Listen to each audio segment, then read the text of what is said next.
Buen día, senadora. Le saludamos Antonio Dalense y Rubén Atahuichi. ¿Cómo está? Buenos días, Antonio. Buenos días, Rubén. Un ¿Cómo gusto está? dirigirme a su audiencia. Acá a sus órdenes.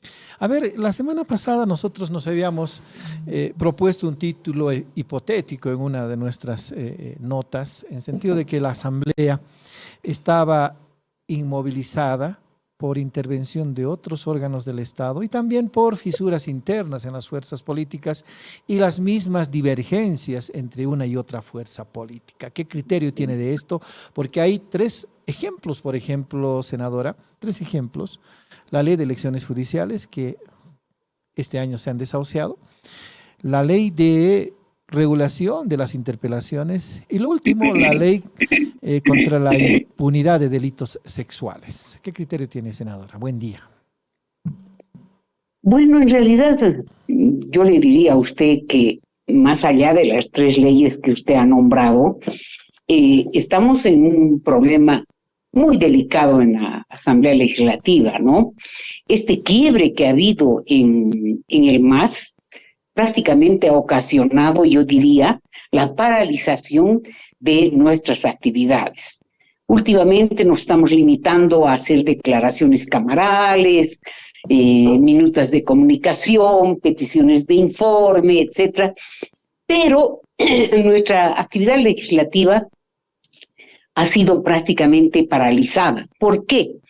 Porque antes de este quiebre que se ha dado entre el MAS, evidentemente con la modificación del reglamento, que ya no prevé los 2/3, sino simplemente la mayoría para el tratamiento de las leyes, salvo casos excepcionales, el MAS lograba viabilizar todas las propuestas que sobre todo venían del Ejecutivo. Pero hoy por hoy, más bien las propuestas del Ejecutivo son las más cuestionadas, ¿no? Porque el ala evista se ha puesto entre ceja y ceja el que no viabilice las propuestas del órgano ejecutivo. Y yo diría, en venganza, el ala arcista tampoco viabiliza las propuestas del ala evista. La prueba de ello es la ley que usted indica de las elecciones. No es lamentable que nosotros como Asamblea Legislativa no hayamos cumplido la función más importante que teníamos de la legislatura 2025. Es algo que indudablemente va a meritar un juicio por incumplimiento de deberes, porque no solamente es diputados, sino también en senadores hubo una conjura contra el tratamiento de esta ley, ¿no? Entonces, esta pugna ha arrastrado a todo el ámbito que significa legislativo en los hechos, o sea, legislar es dictar las leyes, eso. Y esa actividad, que es una de las fundamentales, es la que ha sido paralizada, Antonio. Rubén. Perdón, Sí. Rubén. Antonio le va a preguntar ahora. Sí, ahora, senadora, ¿qué impacto tiene esto de la Asamblea hacia afuera? Hace un ratito entrevistábamos a una persona que nos decía esto de la ley de protección a los niños, en fin, va a tener un fuerte impacto porque es como darle una señal a todas aquellas personas que cometen delitos, que sigan cometiendo delitos, o a todas aquellas víctimas que no se atreven a hacer sus denuncias porque son muy niños o adolescentes, hacerlas después. No van a poder hacerlo. Ese es el impacto que va a tener. ¿Cuál es la imagen que estaría dejando, senadora, la Asamblea Legislativa hacia afuera, hacia la población? Bueno, es verdad que la imagen está muy deteriorada, ¿no? El ciudadano de a pie realmente se pregunta ¿para qué está la Asamblea Legislativa si no le representa, ¿no? Se sobreentiende que nosotros no estamos a título personal en la Asamblea, estamos representando a los ciudadanos que en algunos casos eligieron directamente al diputado, o estamos también representando a los ciudadanos que optaron por una fuerza política y el senador va con esa fuerza política. Indudablemente es pésima la sensación que tiene el ciudadano, pero hablando de la ley que usted menciona y que habló hace un momento la viceministra, yo creo que en este caso no hay que politizar los temas, Antonio, ¿no? Porque esta ley indudablemente tiene que ser también compatibilizada con la Constitución, Antonio, y quizás lo que tuviéramos que hacer es llamar a una mesa técnica donde expertos en el tema puedan discutir los alcances de este proyecto de ley. Este proyecto de ley no ha llegado todavía al Senado. Sin embargo, en mi comité está un proyecto de ley, habían dos proyectos de ley, un proyecto de ley de la senadora Velasco y un proyecto de ley planteado por una ONG y que fue recogido por la senadora Barrientos. En estos proyectos de ley se trata temas muy similares a los que usted está, a los que se establecen en este otro proyecto de ley que está en diputados. Nosotros vimos que el proyecto de ley de la senadora Velasco tenía aspectos muy importantes, pero el otro proyecto que nació en una ONG estaba más completo. Entonces le consultamos a la senadora Velasco si ella nos permitía sacar los aspectos que no estaban consignados en su proyecto y incluirlos al otro proyecto que era más completo. Y ella nos dijo que sí. Entonces nosotros rechazamos el proyecto de la senadora Velasco. Lo ideal hubiera sido que hagan uno solo, pero como no hubo ese acuerdo, entonces rechazamos el proyecto de la senadora Velasco y modificamos el proyecto presentado por la senadora Barrientos. Ese proyecto tiene informe positivo de mi comité. Va a ser analizado esta semana en la comisión y sí, yo creo que se va a aprobar en el Senado y pasará luego a senadores. Pero así no tuviéramos esa norma, es importante decirle eso a Antonio, así no tuviéramos esta nueva norma, un juez al tiempo de conocer un caso de donde los hechos hubieran acontecido años atrás, tiene que interpretar también, no solo de acuerdo a la letra muerta del Código Penal, tiene que interpretar también de acuerdo a lo que prevé la Constitución y también a lo que prevén los tratados, acuerdos y pactos internacionales que ha suscrito Bolivia. Entonces, yo como juez, así los hechos hubieran acontecido el año 2000, yo podría conocer el caso. Entonces acá más se trata de un problema de visión del juez, de apertura mental. Incluso hay casos que son delitos continuados, es decir, que a una niña la han violado cuando tenía 8 años y a lo largo de 10 años este hecho ha continuado y recién ella lo denuncia. Igual el juez puede imponer la sanción. Entonces, para mí no hay que politizar este tema, Antonio.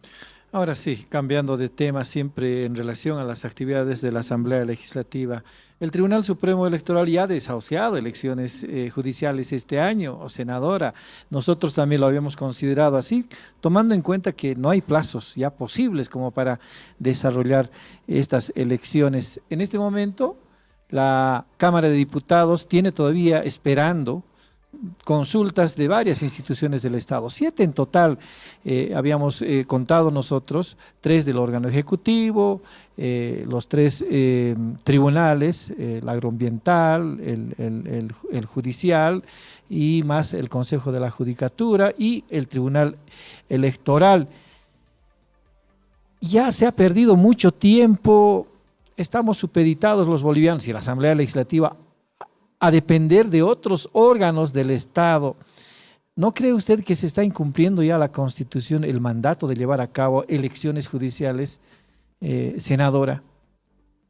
Bueno, esto se ha incumplido ya hace mucho tiempo, ¿no? Para nadie es desconocido que desde marzo hemos estado tratando por todos los medios de que este tema sea parte del análisis en la Asamblea Legislativa. Entonces, claro que hay un incumplimiento de deberes y habrá que hacer una vez que concluya esto, un proceso para determinar las responsabilidades. Porque si usted analiza, por ejemplo, qué es lo que pasó, lo último, después de la notificación con la sentencia del Tribunal Constitucional, inmediatamente nosotros tuvimos que trabajar en un proyecto de ley de otro senador que ya tenía informe positivo en la Comisión de Constitución. Entonces, en ese proyecto nosotros trabajamos y lo presentamos el 2 de agosto a la Cámara de Senadores. Pero tampoco en la Cámara de Senadores hubo una intención de analizar este proyecto de ley. Se obstaculizó y prácticamente se pimponeó durante un mes para no tratarlo. Y por último, bueno, mal que mal, así con los defectos que tiene, pasó a diputados. Pero, ¿qué pasa en diputados? Jáuregui arrastra a toda la Comisión de Constitución de Diputados y hace, como usted dice, esas consultas oficiosas y que realmente no llevan a nada. ¿Por qué razón? Porque si usted analiza el tema del presupuesto, porque ¿por qué le manda al Ministerio de Economía? Le manda por el presupuesto. Pero si el 2023 está garantizado el presupuesto, usted, como una persona que tiene un elemental criterio, tiene que saber que ese dinero del 2023 que no se ha ejecutado va a pasar al 2024. Entonces, el dinero estaba garantizado, no había necesidad de consultarle. Al Ministerio de Justicia, ¿para qué? Si prácticamente el proyecto de ley era similar al que se le pasó en reiteradas oportunidades desde el 2021 al órgano ejecutivo a través del Ministerio de Justicia. Entonces no había necesidad de remitir al Ministerio de Justicia. Pero lo peor es que se remite al Tribunal Supremo, al Tribunal Agroambiental y al Consejo de la Magistratura para preguntarle, señores, ¿estará bien la ley que estamos haciendo? ¿No estará vulnerando la ley 025 y la 027? Imagínense, por favor, nosotros, Asamblea Legislativa, podemos emitir normas que modifiquen, anulen, abroguen todas las otras leyes. Lo único que podía haberse hecho es que si había una duda de constitucionalidad, remitir al Tribunal Constitucional para esa duda. Lo otro es inoficioso. Entonces, ¿eso a qué nos lleva? A que realmente hay una, como yo he dicho 1000 veces, una mano negra que se llama Jáuregui, que sí está empeñado en que fracase este proceso de elecciones. No sé con qué fin, si es con el fin de lograr una prórroga a los que están en actuales funciones o para que, entre comillas, se diga que se está nombrando a los más connotados. Cualquiera de las dos posibilidades es absolutamente inconstitucional. Entonces, lo que sí tenemos que hacer como Asamblea Legislativa, sea senadores o diputados, es viabilizar ese proceso de preselección, Rubén. Ahora, senadora, discúlpame, Antonio. Dale. ¿Acaso no se incumple con la Constitución cuando se plantea elecciones en la primera quincena de enero y posesión de las nuevas autoridades electas en la primera quincena de febrero del próximo año, tomando en cuenta que los actuales magistrados, 23, los actuales consejeros, 3, terminan sus funciones, sino el 2 de enero, porque a partir del 3 tendría que haber nuevas autoridades electas, senadora. Bueno, Rubén, esa idea de usar el mes de enero fue una idea que la planteamos en mi familia. Mi familia, la mayoría son abogados, y en la desesperación de ver qué podíamos hacer, se nos ocurrió que ese receso que siempre se ha tenido en diciembre de las altas cortes, lo traspasáramos al mes de enero. ¿Para qué?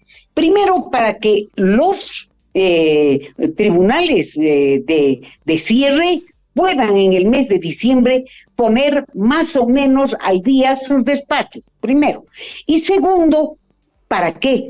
Para que ese tiempo que estaba destinado a la vacación, nosotros pudiéramos trasladarlo a enero, sin prórroga de mandato. Eso quiero aclarar. No vamos a prorrogar un solo día. Ellos concluyen su función el 31 de diciembre.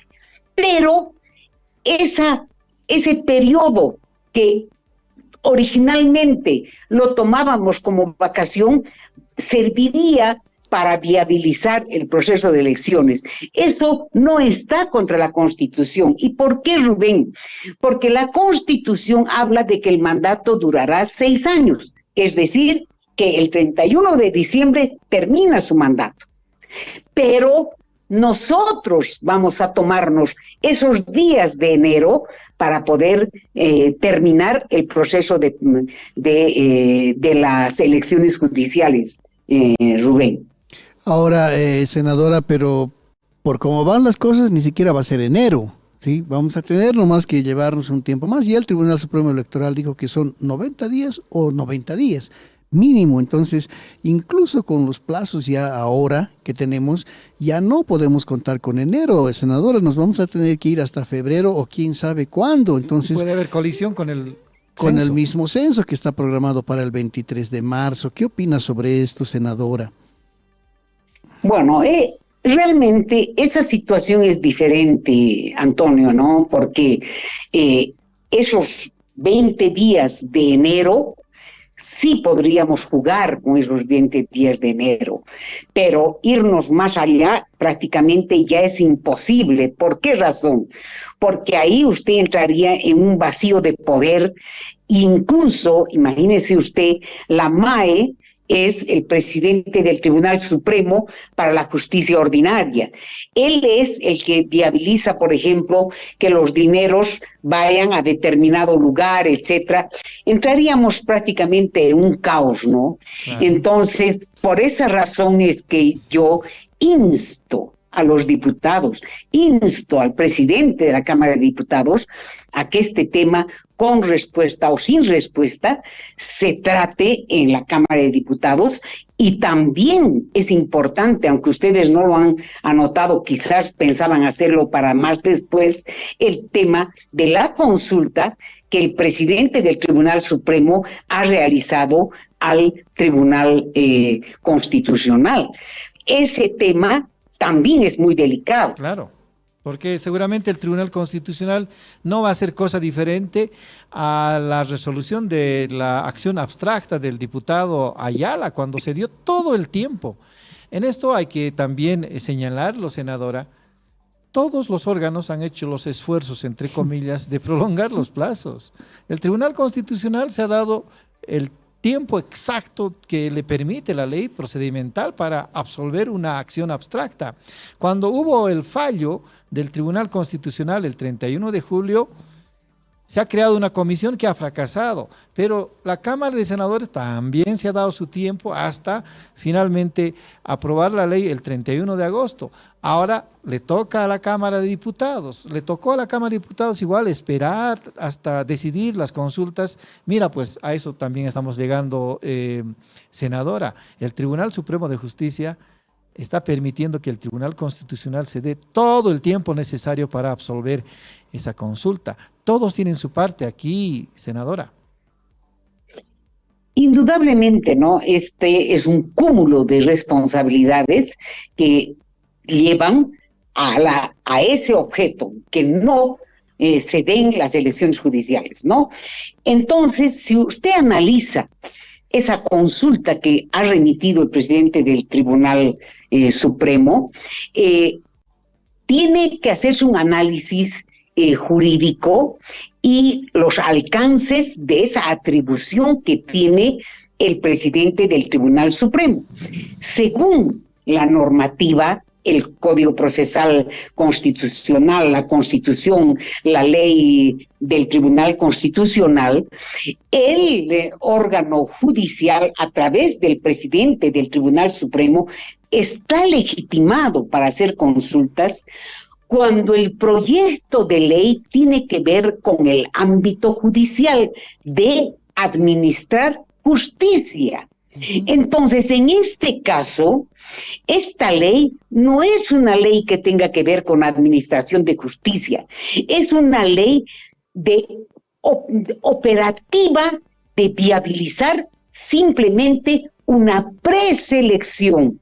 No tiene nada que ver con esa facultad que tienen los jueces de impartir justicia.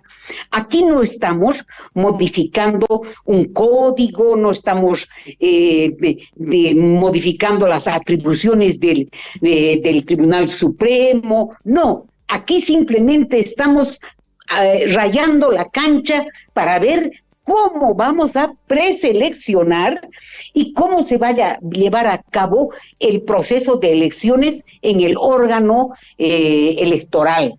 Entonces, de acuerdo a la norma, ¿qué correspondería?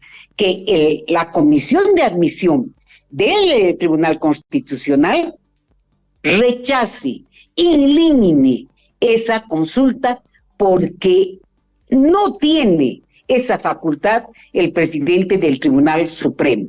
Si no lo hace, quiere decir que también el Tribunal Constitucional está en esa componenda de alargar el proceso de preselección y de elecciones, Rubén. Ahora, senadora, en esta componenda que dice usted, ¿qué rol juega la oposición? Hemos visto claramente y hemos escuchado declaraciones, por ejemplo, de algunos de sus colegas de Comunidad Ciudadana de decir que aquí cualquier otra ley que quieran, bien, pero primero me aprueban la ley de interpelación a los ministros, censura como le llaman ellos. Están jugando también su parte porque fueron bien claros. Si no hay esta ley, no hay nada, dijeron. ¿Y qué opina sobre esto, senadora? Bueno, en realidad yo quisiera que eso les pregunte a ellos, ¿no? Mi posición es absolutamente clara y diferente, ¿no? Para mí, el bien mayor son las elecciones de este país, ¿no? No se olvide usted que incluso yo voté por la no censura del ministro de Justicia, precisamente priorizando el proceso de elecciones, porque consideraba que trabajar con un nuevo ministro era volver a cero. Y para mí, por sobre todas las cosas, está el darle al ciudadano una mejor calidad de justicia, está el compromiso que habíamos hecho todas las fuerzas políticas de garantizar una reforma del sistema judicial y jamás vamos a poder reformar el sistema judicial con los actores actuales. La entendemos perfectamente, senadora. Ahora dígame, ¿qué hacemos? ¿Qué esperamos? No nos queda más que esperar seguramente al Tribunal Constitucional. Entre tanto, ¿qué trabajo se va a hacer?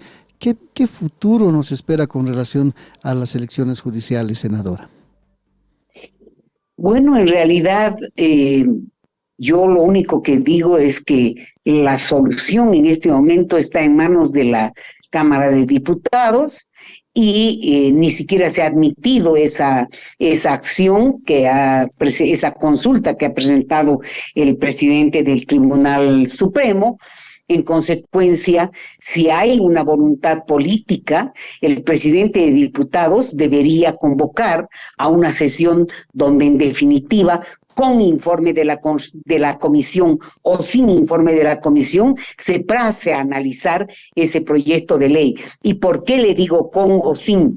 Porque también nosotros tenemos plazo para poder hacer informe en el caso de un proyecto de ley.